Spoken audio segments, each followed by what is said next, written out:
함께 넣으셔서 찬송가 530장 성경신고 그리고 둘째 주에 예배하면 좋겠습니다.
성부와 성자와 성령의 이름으로 우리 마음과 육망과 공기를 먹고 정하신 전능의 하나님, 성령의 감동으로 우리 마음을 깨끗하게 없어서 한 원전을 사랑하고 그 거룩하신 분 진심으로 찬양하게 없어서 주 예수 그리스도 이름으로 기도합나이다.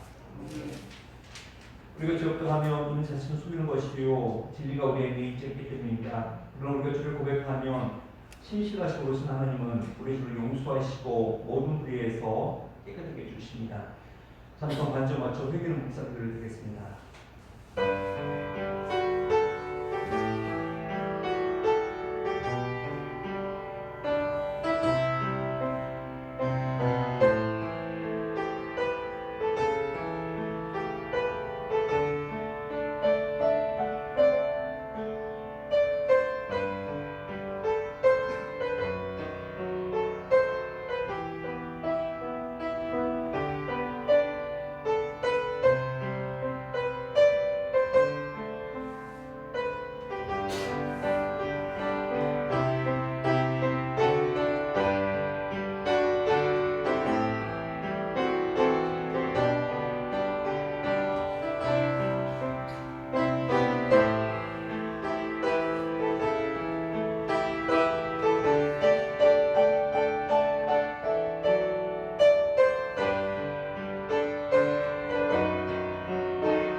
수 없음을 고백하나이다.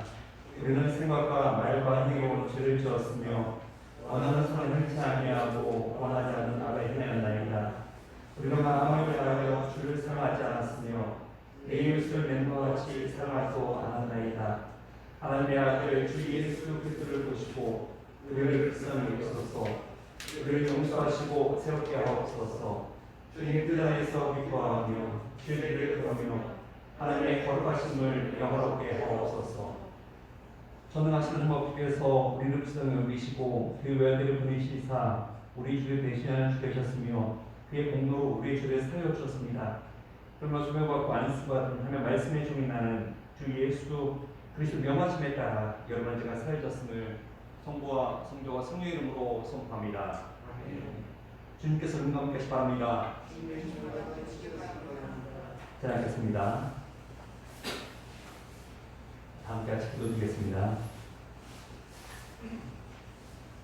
전능하신 하나님, 우리 마음을 열어 주시사 주님의 외아들이 오실 길을 예비하게 하여 주옵소서. 그가 오심으로 우리는 온갖 괴로움에서 힘을 얻을 수 있으며 이 어둡고 답답한 세상을 살아갈 때 빛 가운데 걸어갈 수 있나이다. 우리가 주님을 기다립니다. 주 하나님 아버지, 대림절에는 주님을 기다리는 마음이 더욱 간절하나이다. 삶이 고단하고 세상이 요란함으로 더욱 주님을 바라보게 되나이다. 사람들을 신뢰하기보다는 너무도 완악하옵나이다. 처음 오셔서 세상에 소망을 주셨던 것처럼 오늘도 우리에게 빛을 던져 주옵소서. 주 하나님, 우리와 이 시대를 주님 손에 맡기나이다. 우리의 가정과 자녀와 사업을 주님께 맡기나이다. 오셔서 우리의 모든 것을 주관하여 주시옵소서. 주님께서 영원하신 삶에 대한 소망을 세상에 사는 동안 욕심을 버리도록 오셔서 더욱더 힘을 더하여 주옵소서. 유일하신 성부와 성령과 함께 영원히 살아계셔 다스리시는 우리 주 예수 그리스도로 기도합나이다.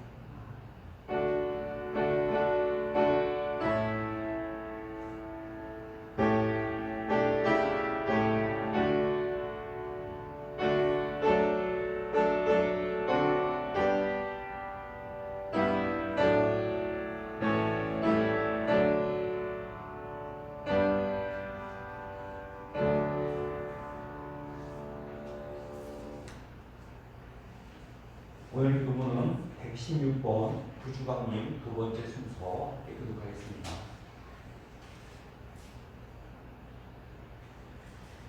이새의 줄기에서 한 싹이 나며 그 뿌리에서 한 가지가 나서 교실할 것이요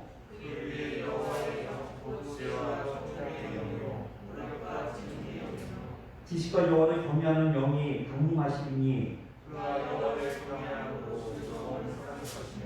그의 눈에 보이는 대로 심판하지 아니하며 그의 귀에 들리는 대로 판단하지 아니하며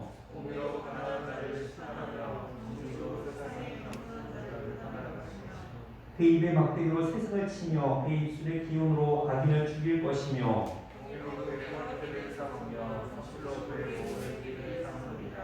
그대의 이리가 어린 양과 함께 살며 표범이 어린 염소와 함께 누우며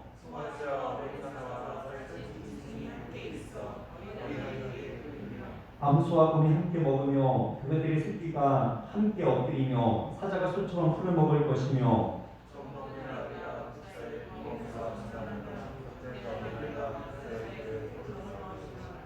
내 거룩한 산 모든 곳에서 해됨도 없고 상함도 없을 것이니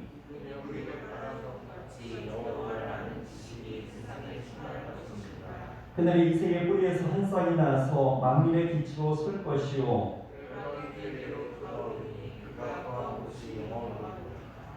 아멘. 오늘 우리에게 주신 하나님 말씀은 마태복음 14장 34절부터 15장 20절 말씀입니다.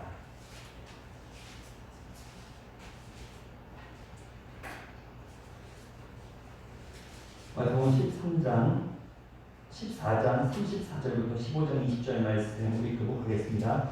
그들이 건너가 게네사렛 땅에 이르니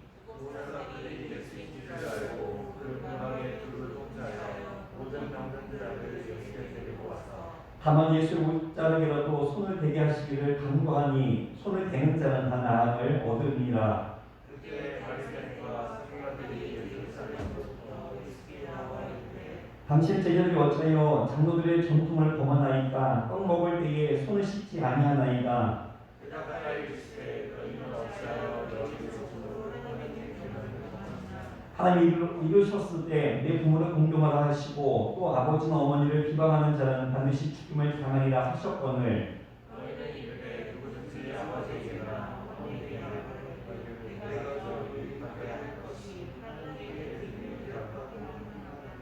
그 부모를 공경할 것이 없다 하여 너희의 전통으로 하나님의 말씀을 폐하는도다.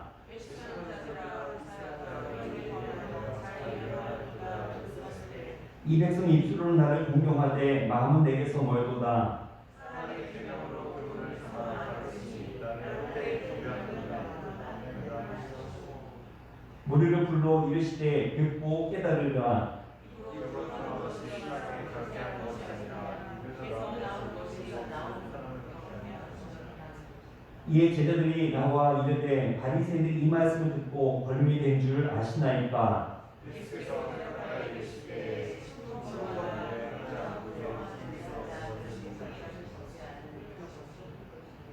그냥 두라. 그들은 맹인이 되어 맹인을 인도하는 자로다. 만일 맹인이 맹인을 인도하면 둘이 다 구덩이에 빠지리라 하시니 그들과 대답하여 이르되 이 비유를 우리에게 설명하여 주옵소서. 예수께서 이르시되 너희가 아직까지 깨달음이 없느냐?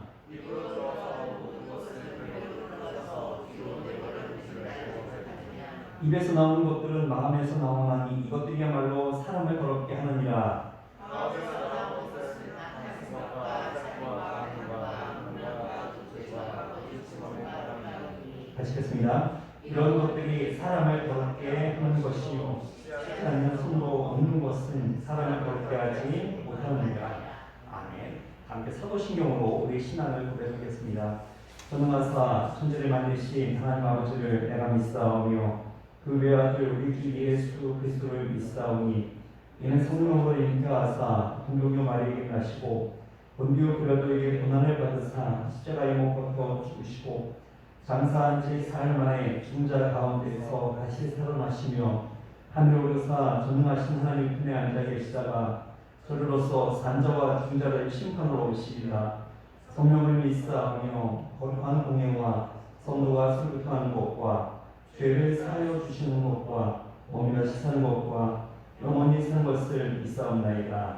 아멘. 함께 복음성과 하나님이시여 함께 찬양하겠습니다.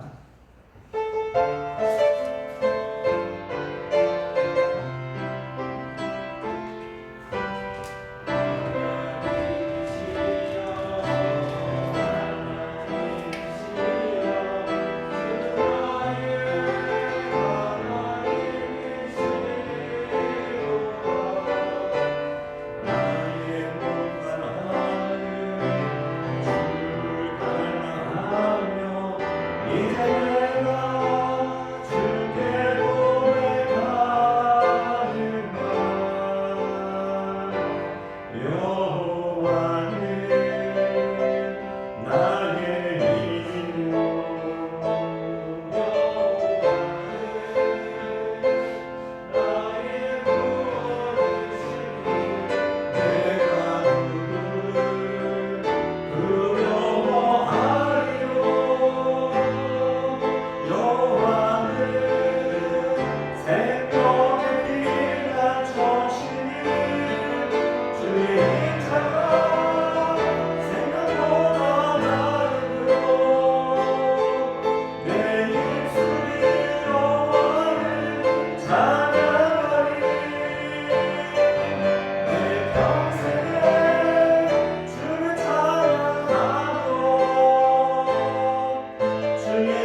아버지와 우리 주 예수 그리스도 그분의 은혜이 여러분과 함께 바랍니다. 아멘. 옆에 있는 분과 앞에 있는 분과 같이 인사하겠습니다.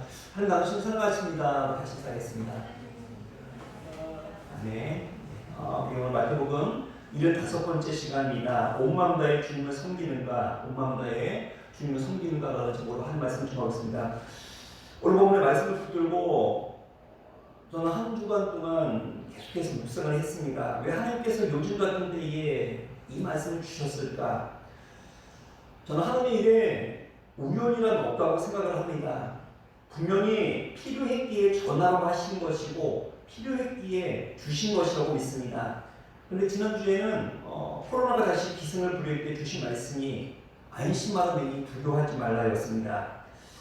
아마도 제가 성경을 선택을 해서 설교를 했다고 한다면 코로나가 다시 기승을 부리는 이 시점에 이런 설교 대신에 조심하십시오 혹은 주위 어려운 이웃들에게 관심을 가지십시오 아마 그런 설교를 했을 것입니다. 그런데 주님은 지난주에 안심하라 내니 두려워하지 말라 그 말씀을 주시더니만 오늘은 우리 육신과 영혼의 치료자 되신 주님 앞에 사람들을 다 데리고 나오라고 말씀하십니다. 지금 방송에서 연일 사회적 거리두기를 하라고 난리인데 주님은 우리에게 사람들을 다 데리고 주님 앞에 나오라고 명하십니다. 오늘 보면 게네사렛 사람들은 예수님이 자신의 동네에 오신 것을 알고 그 근방에 두루다니며 사람들에게 알립니다. 혹시 이 가정에 병자가 있습니까? 혹시 아픈 사람이 있습니까? 혹시 걷지 못하고 말 못하고 앞을 보지 못하고 귀신 들린 사람들이 있습니까? 모든 병도 나을게 할 수 있는 예수님 우리에게 오셨습니다. 빨리 병자를 데리고 예수님께로 오십시오. 그 말을 듣고 많은 사람들이 예수님께 몰려들었습니다. 아마도 너무 많은 숫자가 있어서 그런 것 같습니다.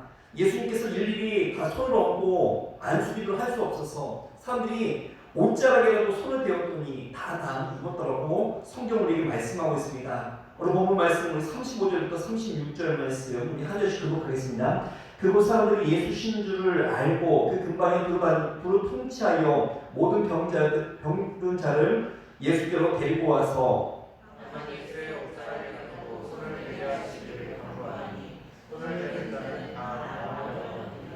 아멘. 요즘 같은 코로나 시대에 사람들을 예수께 데려오라는 설교가 사실 목회자로서 곤욕스럽지만 그런 불구하고 하나님께서 말씀을 반드시 들어야 할 사람이 있기에 이 말씀을 전하라고 하신 줄로 믿습니다. 오늘 이 말씀이 모든 사람에게 필요하겠지만 특별히 정말 필요한 누군가가 있다고 믿고 담대하게 전하겠습니다. 우리 이 시간에 여러분들이 이 말씀의 주인공이 되기를 간절히 축원합니다.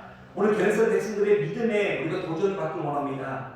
주님께서는 지금도 교회에 찾아오셨는데 우리가 혹시 계속해서 그 찾아오신 주님을 외면하고 있지 않습니까? 사람들 우리 교회에 초청해서 세상에서 힘들고 지친 영혼들, 주님의 사랑과 위로가 갈급한 영혼들에게 폭포수와 같은 주님의 은혜와 능력이 그들의 삶을 회복하고 변화시키는 놀라운 역사가 지금도 우리 가운데 일어나게 되기를 간절히 축원합니다. 예수는 우리 인생의 치료자가 되십니다. 우리 육신의 치료자가 되시고 우리 영혼의 치료자가 되시고 우리 가정의 치료자가 되십니다. 예수 우리의 죄를 사하시고 영혼을 구원해 주시려고 이 땅에 오셨습니다. 그러나 예수는 육신의 모든 병도 고쳐주셨습니다. 성경을 보면 안진뱅이, 소경, 문둥병 환자, 중풍병, 속마른 자 누구든지 예수를 만난 사람들은 전부 다 치료받고 고침을 받았음을 오늘 우리가 보게 됩니다. 야고보서 5장 14절부터 26절 말씀 우리 교독을 한번 읽어보겠습니다. 너희 중에 병든 자가 있느냐? 그는 교회의 장로들을 청할 것이요 그들은 주의 이름으로 기름을 받으며 그를 위하여 기도할지니라.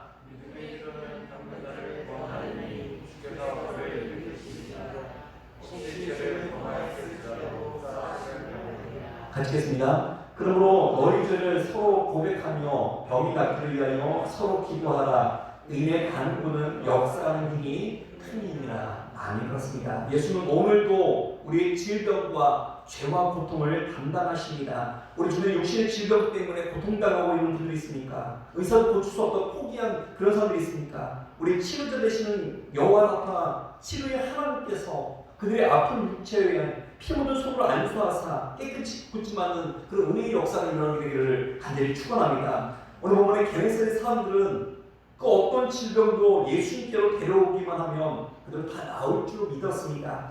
그 믿음 때문에 그들 두루 통지하여 모든 병든 자를 다 예수님께 데리고 오는 그런 수고도 마다하지 않았습니다. 오늘 우리도 이 수고의 노력을 마다하지 않는 거룩한 주일학생 되기를 간절히 축원합니다. 기적은 예수님이 하시는 일입니다. 변화는 예수님이 하십니다. 우리는 그저 믿고 순종하며 따를 뿐입니다. 오늘 우리 교회와 우리 성도가 해야 할 일이 무엇입니까? 그것은 두루 다니며 예수님이 우리 마을에 오셨습니다. 예수님이 우리에게 찾아오셨음을 알리는 일입니다. 그것이 우리의 사명이며 우리의 존재의 목적입니다. 지금 우리 주위에는 너무 힘든 사람들이 많습니다. 몸이 아프고 마음이 아프고 세상에 소망이 없다고 아우성치는 사람들이 있습니다. 그들에게 가서 알리시길 바랍니다. 우리의 치유 되신 예수님께서 여러분 육체의 질병과 영혼의 질병을 치유해 주시러 오셨음을 오늘 우리가 알리시길 바랍니다. 믿음이라는 것이 무엇입니까? 예수님께 데려가기만 하면 예수님께서 다 고쳐주신다는 것을 믿는 것, 그게 바로 믿음입니다. 예수님께 데려가기만 하면 다 변화될 수 있다는 것을 믿는 것, 그게 바로 주님이 원하시는 믿음입니다. 누가복음 14장을 보면 예수님께서 하나님 아버지의 마음을 잔치를 베푸는 집주인에 비유하여 우리에게 설명하십니다. 어느 집주인이 큰 잔치를 베풀었습니다. 그럼 혼자만 먹고 마시고 즐기지 않고 주변에 있는 많은 사람들 초대해서 함께 먹고 마시고 즐기자라고 권면합니다. 그런데 그럼에도 불구하고 많은 사람들이 거절합니다. 바쁘다고 오지 않습니다. 장가도 가야 하고 소도 사야 하고 농가밭에 나가서 할 일이 많아서 잔치에 못 간다고 거절합니다. 그래서 마지막에는 만나는 사람들을 강권하여 데리고 와서 내 집을 채우라고 그렇게 명하십니다. 그분의 마음은 간절할 뿐만이 아니라 끈질기기도 합니다. 한 번 초청해서 거절하니까 두 번, 세 번 계속해서 초청하라고 명하십니다. 웬만하면 그만둘만도 한데도 그렇지 않고 기어이 이 잔치에 많은 사람을 초청하라고 명하십니다. 어떻게 해서라도 이 잔치에 한 사람이라도 더 많은 사람들이 오기를 간절히 바라고 있습니다. 이것이 바로 오늘 우리가 기억해야 할 하나님 아버지의 마음임을 우리가 믿습니다. 사람들이 강권하여 데려다가 내 집을 채우라고 명하십니다. 오늘 우리가 그 말씀 앞에 순종하게 되기를 간절히 축원합니다. 여러분 그렇습니다. 예수님께로 사람을 데려오는 것이 믿음입니다. 예수님을 연결시켜주는 것이 믿음입니다. 안드레를 보십시오. 그의 특징은 연결시켜주는 사람이었습니다. 베드로를 예수님과 연결시켜주었고 오병이어의 사건에서 소년이 가지고 온 보름 5개와 물고기 2마리를 예수님과 연결시켜주는 사람입니다. 예수님께 연결시켜만 줬더니만 놀라운 기적이 일어나게 됨을 오늘 우리가 보게 됩니다. 게네사렛 사람들은 예수님이 자기 마을에 오셨기에 그들이 서로 연락하고 통제하여서 인근의 모든 병든 자들을 데리고 다툼 앞에 나왔습니다. 오늘 우리에게도 그런 믿음의 길을 간절히 축원합니다. 예수님께 데려오는 것이 믿음이고 데려나온 것이 우리의 사명입니다. 여러분 혼자서 열심히 예배에 참석하는 것도 중요하지만 이제는 믿지 않는 남편, 믿지 않는 이웃들, 특별히 아프고 병들고 고통 중에 있는 많은 사람들을 예수님께 데리고 와서 바로 그들의 인생이 주님의 은혜 가운데 변화되고 회복되는 놀라운 역사가 일어나게 되기를 간절히 축원합니다. 두 번째 말할 것은 예수님께서 온 마음을 다하여 주님을 섬길 것을 우리에게 말씀하십니다. 오늘 본문에서 예수의 제자들이 손을 씻지 않고 떡을 먹었다고 바리새인과 서기관들이 비판합니다. 예수님이 가는 곳곳마다 사람들이 많이 모여들었는데 찾아오는 목적은 사람마다 각기 달랐습니다. 어떤 사람들은 말씀을 듣기 위해 찾아왔고 또 어떤 사람들은 병 고침을 받기 위해서 찾아왔습니다. 그런데 오늘 본문에 나오는 예루살렘에서 찾아온 바리새인과 서기관들은 예수님을 비판하기 위해서 찾아왔다는 사실입니다. 그들의 비판 내용이 무엇입니까? 어쩌면 당신의 제자들은 장로들의 유전을 지키지 않고 음식 먹을 때에 손을 씻지 않느냐는 겁니다. 성경에 여러 가지 율법들이 많이 나와 있습니다. 그런데 유대인들은 그 율법을 지키기 위해서 다시금 세부적인 규례를 만들었습니다. 그게 바로 장로들의 전통이었습니다. 본래 하나님께서 율법을 주신 목적은 사람을 보호하고 하나님의 사랑과 은혜를 깨닫게 하기 위한 그 몽학 선생의 역할이 있었습니다. 그런데 어리석은 사람들은 율법 속에 있는 하나님의 뜻은 깨닫지 못하고 사람들을 구속하고 정죄하기 위한 그 수단으로 전락시켜 버렸습니다. 그래서 사람을 살리기보다는 사람을 죽이기 위한 그런 전통을 만들게 됩니다. 바리새인과 서기관들은 율법의 정신을 모르고 형식만 집착합니다. 오늘 우리 신앙에 있어서 때로는 형식도 중요합니다. 왜냐하면 형식은 우리 믿음의 고백이기 때문입니다. 그러나 하나님을 사랑하는 마음도 없는 신앙의 형식은 위선적인 종교 행위일 뿐 아무런 의미가 없습니다. 그래서 예수님께서는 형식보다 마음이 중요함을 우리에게 말씀하고 있습니다. 오늘 말씀 8절부터 9절 교독하겠습니다. 이 백성이 입술로는 나를 공경하되 마음은 내게서 멀도다.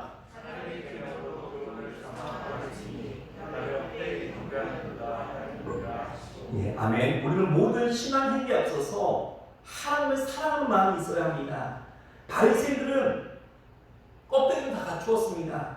형식은 다 갖추었습니다. 그런데 그 안에 내용은 아무것도 없습니다. 우리도 마찬가지입니다. 교회를 오래 다니다 보면 자연스럽게 껍데기는 다 갖추게 됩니다. 목소리도 조용히 말하고 성경책도 큰 거 들고 다니면 영락없이 거룩한 성도같이 보입니다. 그런데 그 안에 예수 그리스도의 마음을 품고 있지 않다면 우리는 살았다 죽은 자들일 겁니다. 하나님께서 우리에게 원하시는 것은 행동과 동시에 진정한 마음을 원하십니다. 예수님께서 바리새인들이 스스로 중요하게 여기는 장로의 유전이 오히려 하나님의 계명을 어기고 있음을 그들에게 말씀하고 있습니다. 우리가 한번 말씀 읽어보겠습니다. 3절부터 6절 말씀 3절 6절 교독하겠습니다. 대답하여 이르시되 너희는 어찌하여 너희의 전통으로 하나님의 계명을 범하느냐.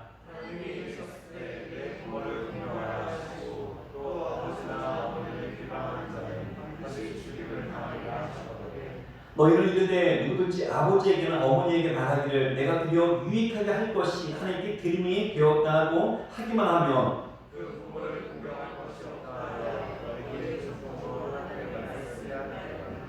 아멘. 주님께서 예로 든 것이 고르반입니다.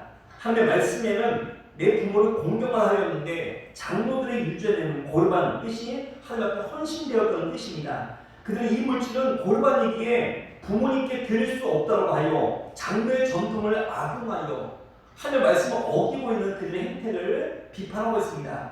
바리새인과 서기관의 관심은 무엇입니까? 그들은 내가 어떻게 하면 하나님의 기쁨이 될까? 그 생각보다는 장로들의 유전을 지키는 것에 그들은 더욱더 관심을 가지고 있었습니다. 교회도 마찬가지입니다.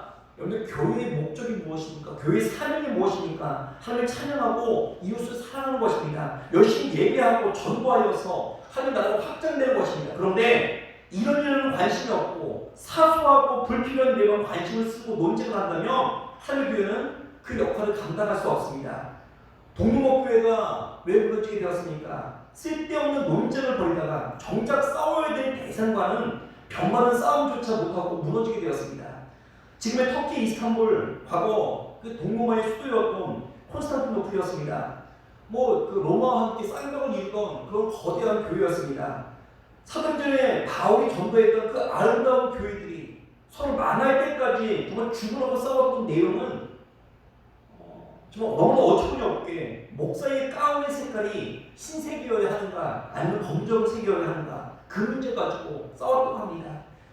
당시 교회는 병들어가고 있는데 성도들은 다 죽어가고 있는데 이방인들은 공격해오고 있는데도 그들은 여전히 그 시간에도 가운의 색깔을 못 해야 하는가 그것 때문에 피 터지게 싸우고 있었습니다.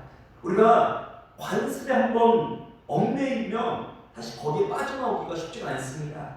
지금까지 우리가 이렇게 해왔습니다. 우리 교회는 이런 식으로 해왔습니다. 이렇게 해야 합니다. 이런 것을 바꾸는 것이 굉장히 어렵습니다.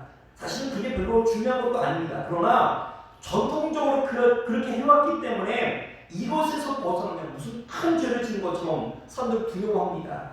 이런 전통과 유전에 사로잡혀 있는 바리새인과 서기관들에 대해서 예수님 뭐라고 말씀하십니까? 로마서 3절을 보면 대답하여 이르시되 너희는 어찌하여 너희의 전통으로 하나님의 계명을 범하느냐 말씀하십니다. 여기서의 핵심은 바리새인과 서기관들은 장로의 전통과 하나님의 계명을 같은 것으로 보았고 예수님은 하나님의 계명과 장로의 전통은 철저히 다른 것으로 보았습니다. 이것이 어쩌면 우리 신앙의 핵심일 수도 있습니다. 여러분 기억하십시오. 오늘 우리에게 중요한 것은 하나님의 말씀이지 우리의 관습이 아닙니다. 우리에게는 말씀보다 더 중요한 것이 없습니다. 루터의 중요한 신학적인 원칙 가운데 아디아포라는 것이 있습니다. 뜻은 구원과 관계가 없는 것입니다. 예를 들어서 주일에 11시에 예배를 드리는 것이 맞습니까? 10시에 예배를 드리는 것이 맞습니까? 뭐가 맞죠? 주일에 10시에 예배를 드려야 합니까? 아니면 11시에 예배를 드려야 합니까? 혹은 재단의 촛불을 켤 때 오른쪽부터 켜야 합니까? 아니면 왼쪽부터 켜야 합니까?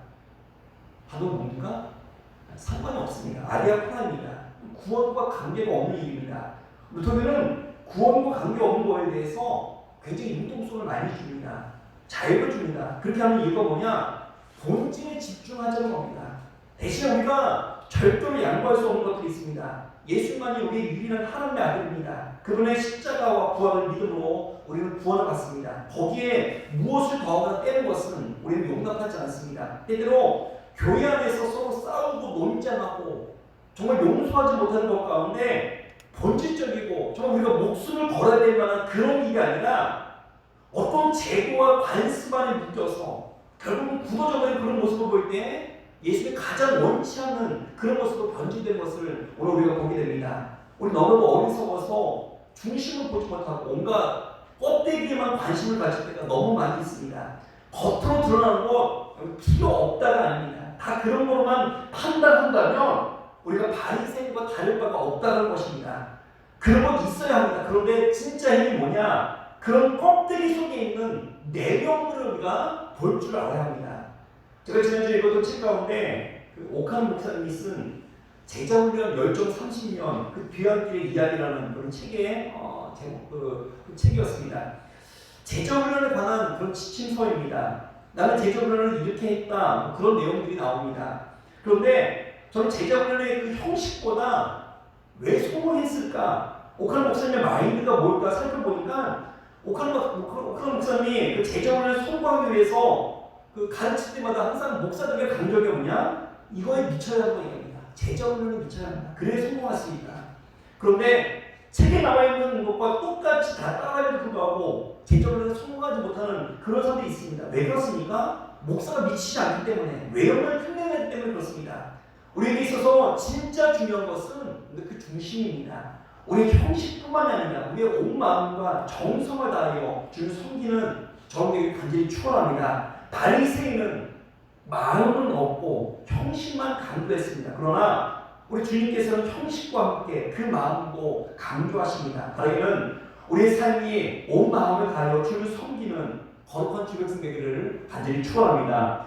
마지막 세 번째로 예수님께서는 입으로 들어가는 것이 아니라 입에서 나오는 것이 사람을 더럽게 한다고 말씀하십니다. 말씀 한번 읽어보겠습니다. 18절부터 20절 말씀 교독하겠습니다. 입에서 나오는 것들은 마음에서 나오나니 이것이야말로 사람을 더럽게 하느니라.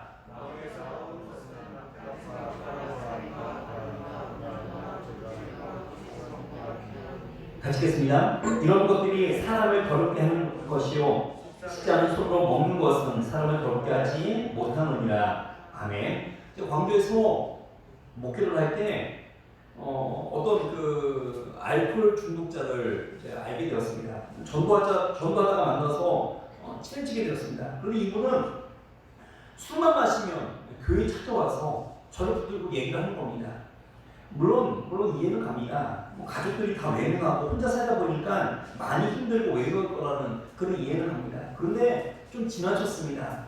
술 먹고 교회 와서 얘기하기 시작하면 한 2시간 정도 얘기를 합니다. 신나서 얘기하고 저도 리액션을 크게 하고 그래서 이제 맞장구 잘 쳐주니까 이분 너무 신이 났던지 자기 집으로 나를 초대하고 싶다는 겁니다. 또 집에 가서 한 2시간 동안 얘기하다가 아니라고 오늘은 내가 교회 찾아왔으니 교회 가서 얘기하자고 그래서 또 교회 가서 한 2시간 얘기를 하는 겁니다. 그런데 그런 사람들이 저를 붙들고 무슨 얘기를 하겠습니까? 남 칭찬하고 감사하겠습니까? 그러면 그렇게 안 살겠죠. 하루 종일 저 붙들고 자신이 알고 있던 사람들 욕만 퍼붓습니다. 자신이 어릴 때 다니던 교회 목사님 욕, 장로님들 욕, 가족들 욕, 대통령 욕, 정치인 욕 옆집 아저씨, 뭐 회사 사장님, 진단한 아내까지 하루 종일 욕만 듣다가 헤어지고 집에 오면 뭐 머리가 띵합니다. 영적으로 막 탈진하는 것이 느껴집니다. 너무 지칩니다. 근데 하나님 앞에 이런 기도가 나옵니다. 하나님, 차라리 나를 데려가시지. 순교가 나지. 하루 종일 욕 듣기가 너무 힘듭니다. 그런 기도가 저절로 나옵니다. 여러분, 신앙생활 하다가 중간에 교회를 떠나는 사람들 말을 들어보면 하나님이 싫고 성경이 잘못되어서 떠난 사람 별로 없고, 다른 사람들 말에 상처를 받아서 떠난다고들 합니다. 언제나 교회에서나 가정에서나 우리 인간관계 속에서 가장 큰 문제는 말 때문에 생기는 문제입니다. 왜 예수님께서 바리새인들을 그렇게 미워하셨습니까? 그들은 늘 남을 비판하면서 자신들을 높이는 그런 사람들이었기 때문입니다. 물론 그들이 기도 열심히 하고 11조 열심히 하는 거 알겠어요. 그런데 항상 보면 남들을 비판하는 말합니다. 오늘 본문에서 또 제자들을 비판합니다. 왜 당신의 제자들은 손을 씻지 않고 떡을 먹습니까? 왜 장로의 유전을 지키지 않습니까? 그 말씀은 은근히 나는 괜찮은 사람입니다. 나는 장로들의 유전을 잘 지키는 거룩한 사람입니다. 그런 뜻이 그가 내포되었습니다. 우리 중에 주는 건 많은데 주는 만큼 인정 못 받는 사람들의 특징이 뭔지 아십니까? 상대방과 대화할 때 습관적으로 다른 사람을 비판하는 그런 사람들입니다. 남 비판하는 거 좋아하면 여러분들 아무리 잘 돼봐야 바리새인입니다. 아무리 열심을 내봐야 바리새인과 서기관입니다. 화목한 가정을 이루기 위한 대화권 가운데 5대1이라는 것, 5대1 법칙이라는 것이 있다고 합니다. 5번 칭찬하고 1번 잔소리하는 그런 걸로 합니다. 여러분의 가정이 화목한 가정이 되길 원하십니까? 그렇다면 잔소리를 적게 하시고 칭찬이 넘치는 가정이 되기를 간절히 축원합니다. 목사도 늘 목사가 제일 기분이 좋을 때가 언제인지 아십니까? 제 앞에서 다른 성도들을 칭찬할 때 목사는 그때가 제일 기분이 좋습니다.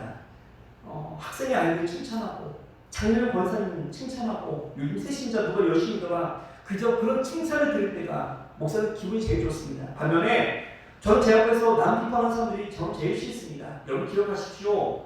믿음은 나의 언어가 변화되는 것입니다. 정말 믿음 좋은 사람은 비판과 원망의 상황 속에서도 칭찬과 격려를 아끼지 않는 사람들입니다.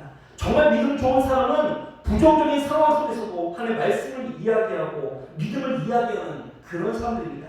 우리 교회가 잘 되고 즐거운 교회, 행복한 교회가 되려면 우리가 직분자를 세울 때 남 비판하는 그런 사람이 아니라 칭찬과 격려의 사람을 우리가 세워야 될 줄 믿습니다. 그래야 우리 교회가 하나님이 기뻐하시고 사람들이 정말 기뻐하는 그런 교회가 될 수 있습니다. 우리 주변에 보면 늘 일이 꼬이는 그런 사람들이 있습니다. 모든 사람들이 그 원인이 그 사람의 부정적인 말 때문에 시작되는 것을 아는데 정작 본인만 모를 때가 있습니다. 그들이 보기에 우리는 매교가 같다. 결국 그렇게 말하는 사람은 전부 다 하나님께서 광야에서 죽이십니다. 오늘 우리가 하나님 앞에 우리 입술이 먼저 변화되길 원합니다.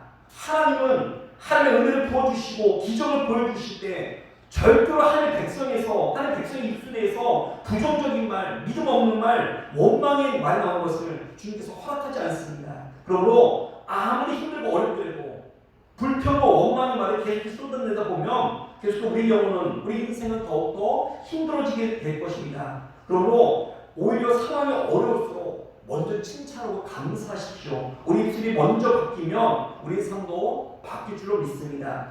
룻기를 보면 재미있는 게 룻기 1장과 2장은 서로 상황은 변화되지 않았음에도 불구하고 그들의 입술이 먼저 변화되니까 나중에는 그들의 상황이 변화됨을 오늘 우리가 보게 됩니다.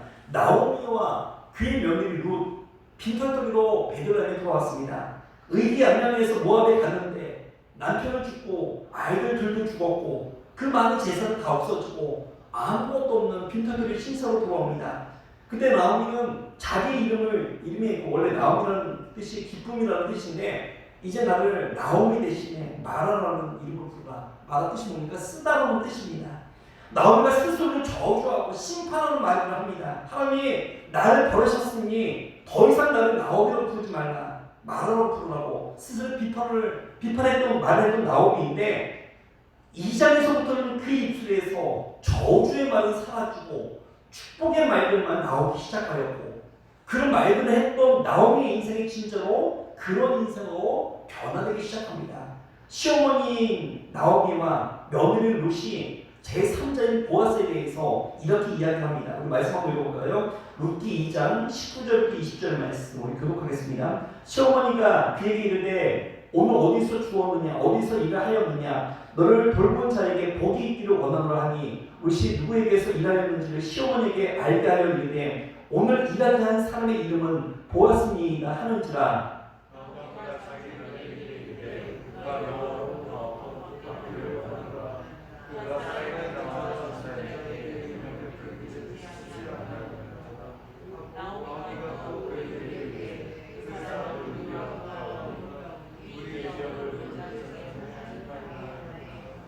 아멘. 룻과 나오미는 그 자리에 없는 나오미 보아스에 대해서 말을 할 때 그의 흉을 보거나 그의 잘못을 말한 것이 아닙니다.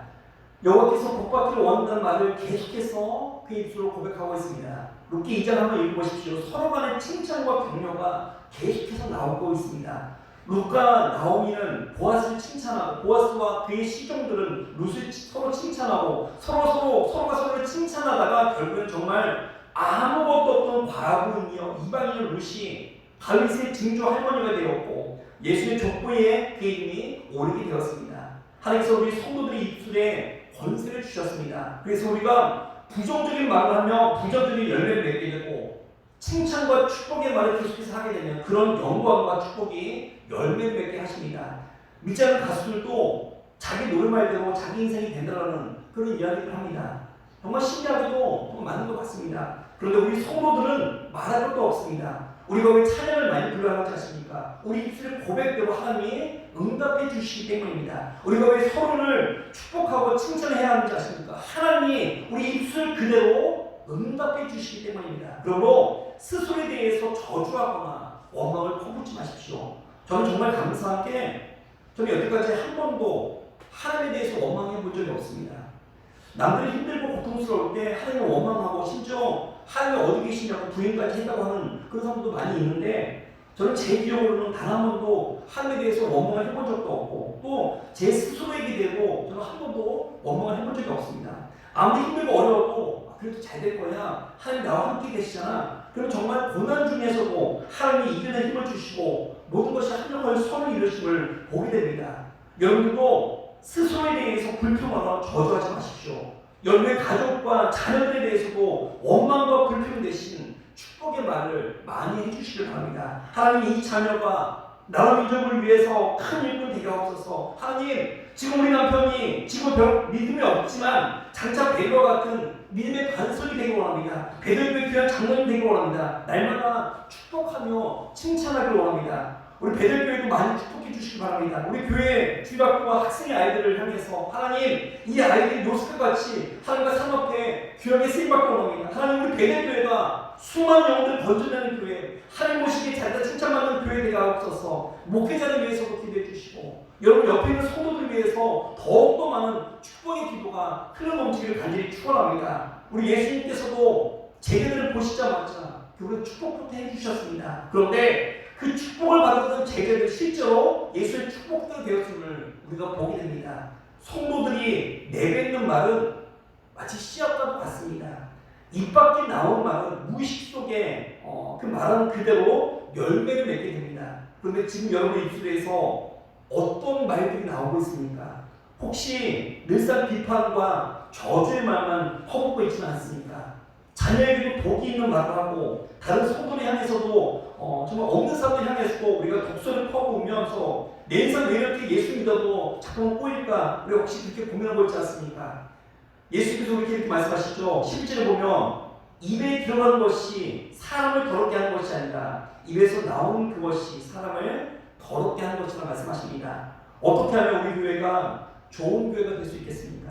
그것은 칭찬과 격려가 넘치는 그런 교회가 될 때 가능할 줄 믿습니다. 바라기는 우리 입술에서 비판과 원망은 사라지고 칭찬과 감사가 넘쳐서 하나님의 기쁨과 자랑이 될 수 있는 거룩한 교회와 성도가 되기를 간절히 축원합니다. 아멘. 이 시간에 말씀 사용하면서 같이 함께 기도하겠습니다. 우리 주님 내 아버지, 우리 찬양을 주시네요. 첫 번째로 예수님께로 더 많은 영혼들을 우리가 인도하다 합니다. 두 번째, 온 마음을 다해서 주를 섬기고 합니다. 세 번째, 우리 다른 사람을 세우는 그런 입술이 되고 합니다. 우리 먼저 나라 민족을 위해서 우리 같이 함께 기도하겠습니다.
감사합니다. 주여 성사 우리가 많은 영혼들을 주 앞에 인도하고 우리가 주 앞에 데리고 온 것이 믿음의 것을 깨닫게 해주시고 특별히 우리 주변에 죽어가는 영혼 많이 있습니다. 태도 가운데 있고 소망이 없다고 아우성치는 영혼이 있습니다. 특별히 예수님께서 우리 마음을 찾아와시고 예수님께서 우리를 찾아오신 저는 있습니다.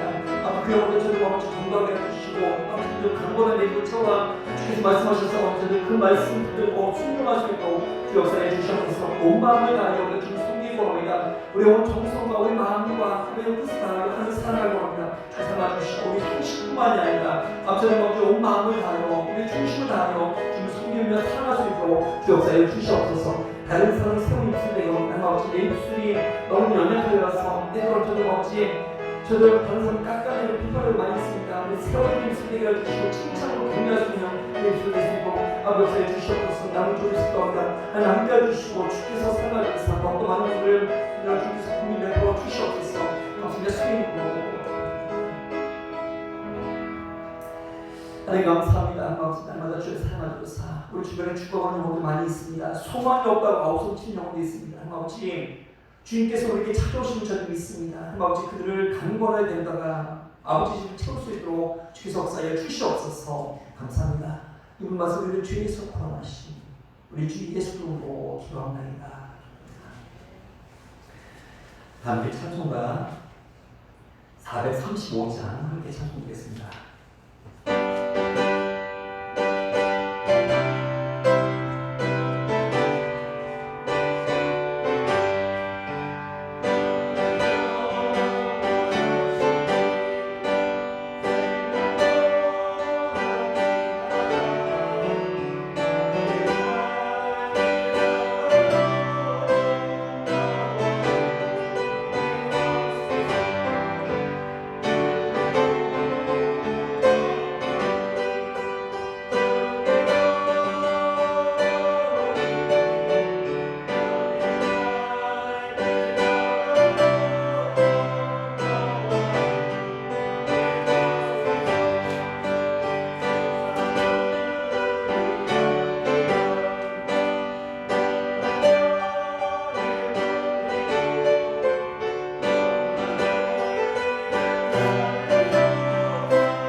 예, 오늘 우리 입교식이 있습니다. 우리 입교 받으실 분 앞으로 나오시기 바랍니다.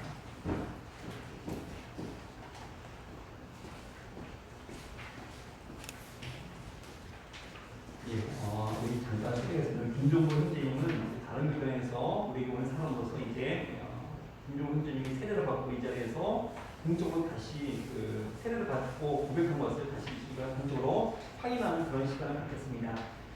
친애하는 형제요, 우리는 지금 당신을 유일하고 거룩하며 보편적이고 사도적인 교회의 지체들로서 복음 안에 있는 우리의 삶 속에 받아들이게 된 것을 기쁘게 생각합니다. 그리스도 안에 있는 형제 자매요, 우리 주 예수 그리스도는 거룩한 세례 안에서 당신을 받아주셨고 그의 교회의 지체로 삼아주셨습니다. 당신은 하늘의 백성의 공동체 안에서 그분의 말씀을 통해 세상을 사랑하시는 하나님의 뜻을 배웠고 예수 그리스도의 복음에 대한 증인으로 부르심을 받았습니다. 그러므로 이제 당신은 예수 그리스도에 대한 당신의 신앙을 고백하고 죄를 거부하며 그의 믿음을 고백하기를 권면합니다. 우리는 그 믿음 안에서 세례를 받은 것입니다. 당신은 마귀와 그의 하는 일과 그가 취하는 어떤 모양이라도 버리기로 결심하십니까? 네. 당신은 성부 하나님을 믿습니까? 예, 저는 전능하사 천지를 만드신 하나님 아버지를 믿습니다. 당신은 성자 하나님을 믿습니까? 네, 저는 하나님의 외아들 우리 주 예수 그리스도를 믿사오니 이는 성령을 잉태하사 동정녀 마리에게 나시고 본디오 빌라도에게 고난을 받으사 십자가에 못 박혀 죽으시고 장사하여 음부에 내리신 지 4일 만에 죽은 자 가운데서 다시 살아나시며 하늘에 오르사 전능하신 하나님 우편에 앉아 계시다가 저리로부터 사자와 죽은 자를 심판하러 오시리라는 것을 믿습니다. 당신은 성령을 믿습니까? 네, 저는 성령을 믿사하며 거룩한 공예와 성도가 교통하는 것과 죄를 사하여 주시는 것과 몸이 다시 사는 것과 영원히 사는 것을 믿습니다. 이제 세례를 다시 확인하는 사람들을 위해 그리고 온 세상에 세례받은 모든 사람들을 위해 우리 다 함께 같이 기도합시다. 주여, 이 사람들이 모두 악으로부터 구원받고 죄와 죽음의 길에서 벗어나게 하옵소서. 주의 자비 가운데서 우리의 기도를 들으소서.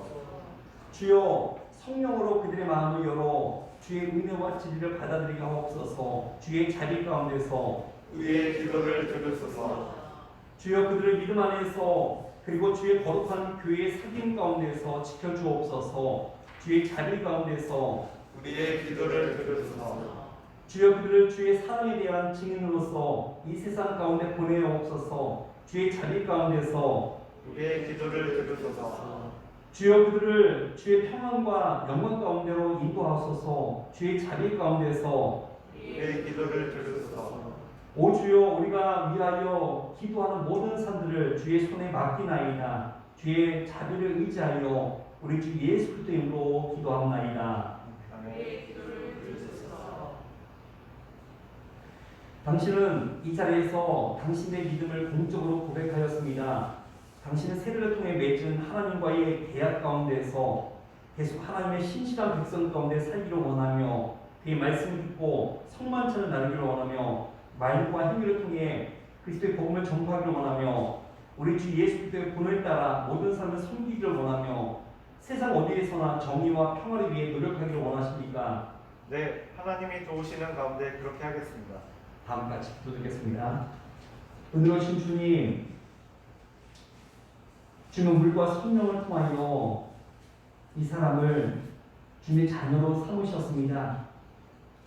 주는 그의 모든 죄를 사하셨고 그에게 새로운 삶을 허락하셨습니다. 성령으로 그를 감동하여 주옵소서. 주님이 주신 은사들이 그 안에서 매일 풍성하게 하옵소서. 그에게 지혜와 이해의 영을, 권고와 능력을, 지식의 영과 하나님을 두려워하는 마음을, 그리고 주님 앞에서 즐거워하는 마음을 주옵소서. 우리 주 예수 그리스도로 기도합나이다. 당신이 한 고백과 약속에 따라 우리 대대교회는 당신을 우리 교회 지체로 환영합니다. 아멘.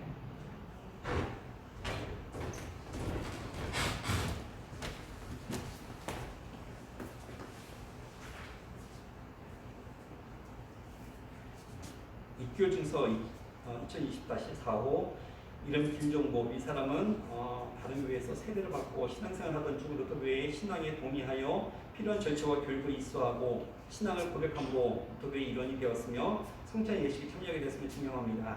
주 2020년 10월 6일 기독교 한국교회 서울 대대교회 김영사 김원재입니다.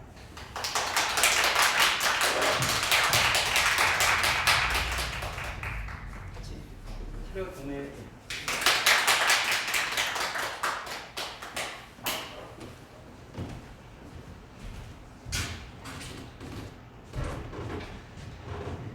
여기 다 함께 성찬에 참여하기 위해서 자리에서 일어나시기 바랍니다.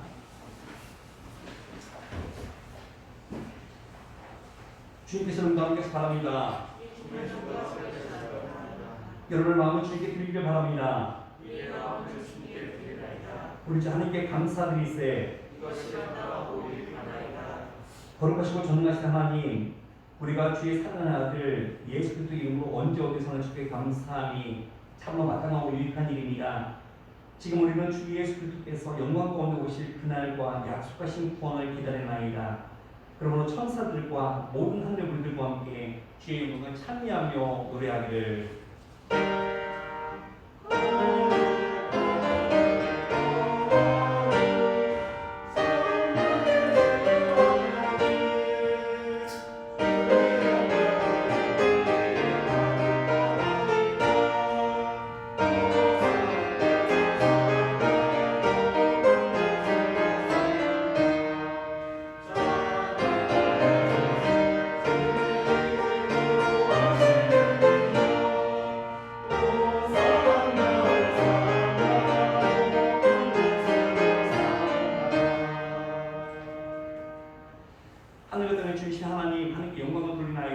하나님이 이 세상을 사랑하셔서 외아들을 보내시고 그럼 있는 자는 누구든지 멸망하지 않고 영생을 얻게 하셨습니다.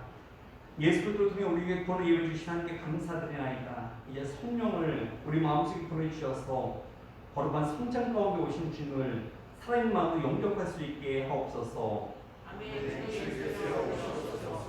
우리 주 예수님께서 잡히선 밤에 떠가서 축사하시고 저희들에게 주시며 받아 먹어라. 이것은 너희를 위하여 준 내 몸이라. 이것을 행하여 마실 때마다 나를 기념하라 하셨습니다.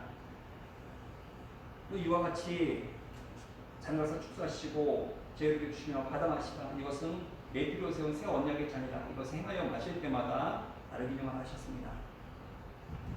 함께 주님 다시 기도하겠습니다. 하늘 계신 우리 아버지여, 이미 것 여김을 받으시오며 나라를 마시오며 뜻이 하늘에서 이루어진 것 같이 땅에서도 이루어지이다. 우리에게 그동안 양식을 주시옵고 우리가 우리에게 죄 지은 자를 사하여 준 것 같이 우리 죄를 사하여 주시옵고 우리를 시험에 들게 하지 마시옵고 다만 악에서 구하시옵소서. 나라와 권세와 영광이 아버지께 영원히 있사옵나이다. 아멘. 주님의 평화 항상 함께 하시기 바랍니다. 우리 옆에 분들과도 같이 평화 인사 나누겠습니다. 주의 평화 항상 함께 하시기 바랍니다. 아멘.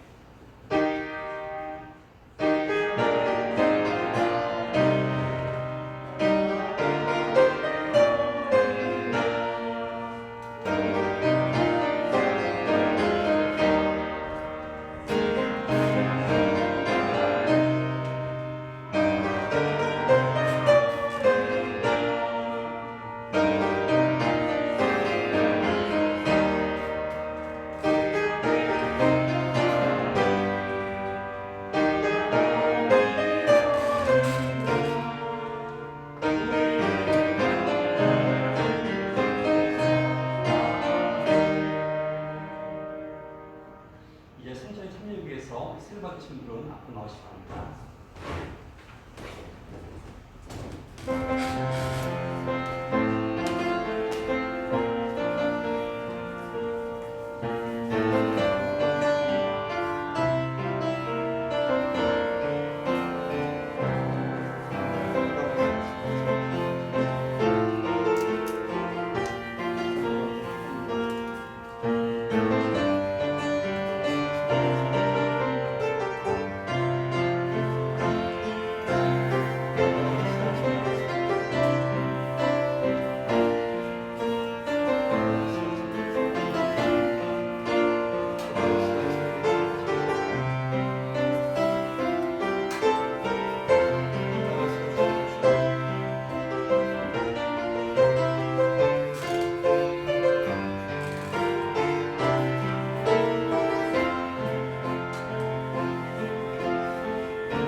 그리스도의 몸과 피가 여러분 진실한 믿음 가운데에서 영원한 생명까지 간공케 하며 보존하시기를 원하노라.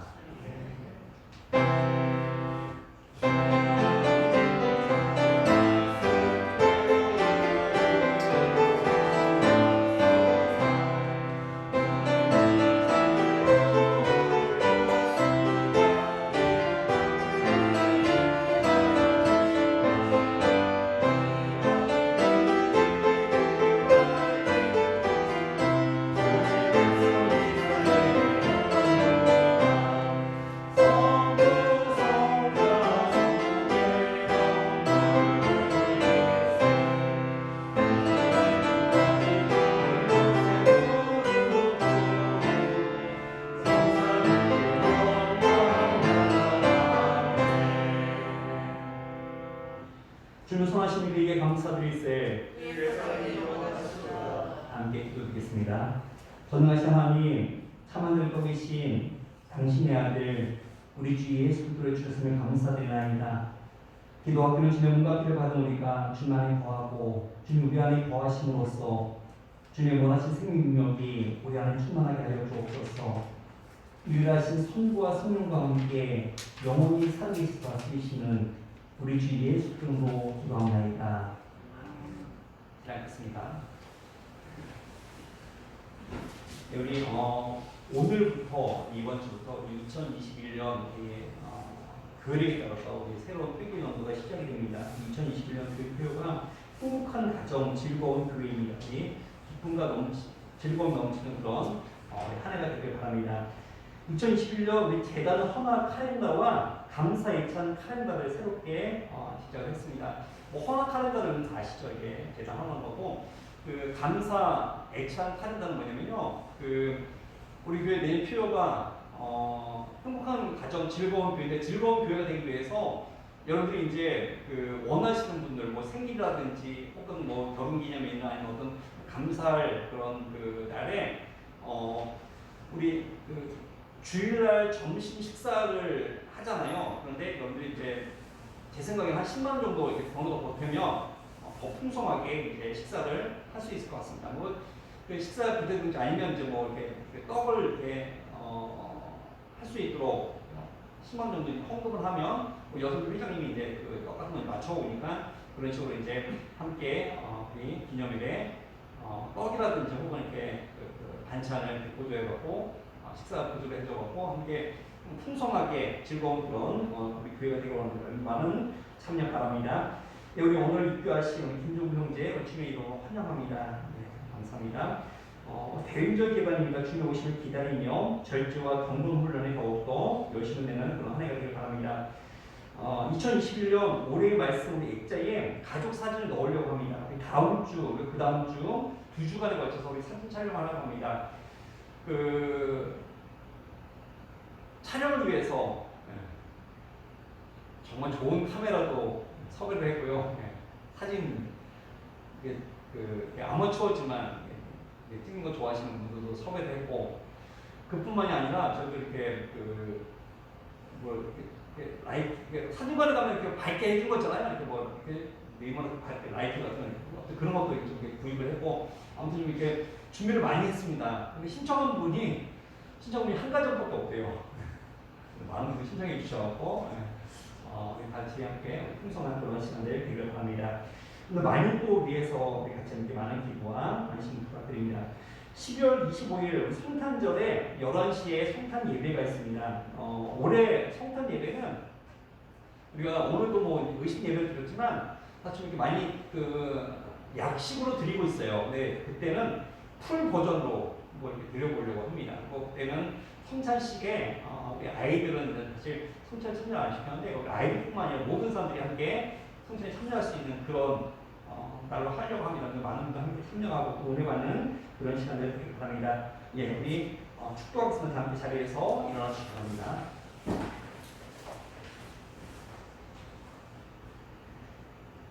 주 여호와께서 내게 복을 주시고 너를 지키시기 원하며 주께서 그의 얼굴을 내게 비추사 은혜 베푸시기 원하며 주께서 그의 얼굴을 내게를 향하여 드사 평강 주시기를 원하노라.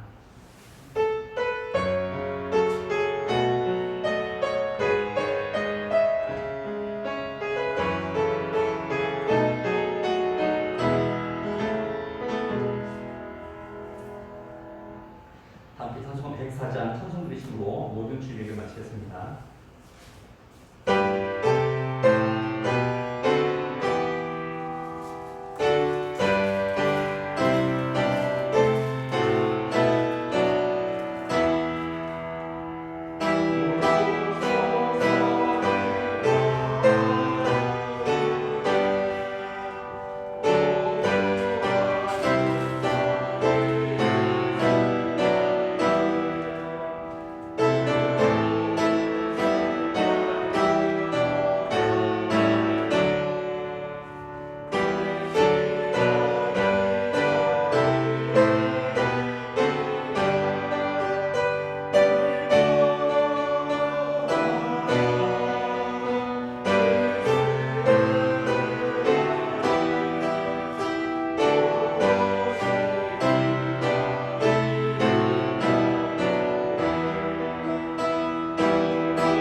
고맙습니다. 고생하셨어요. 가운데 쓰시죠.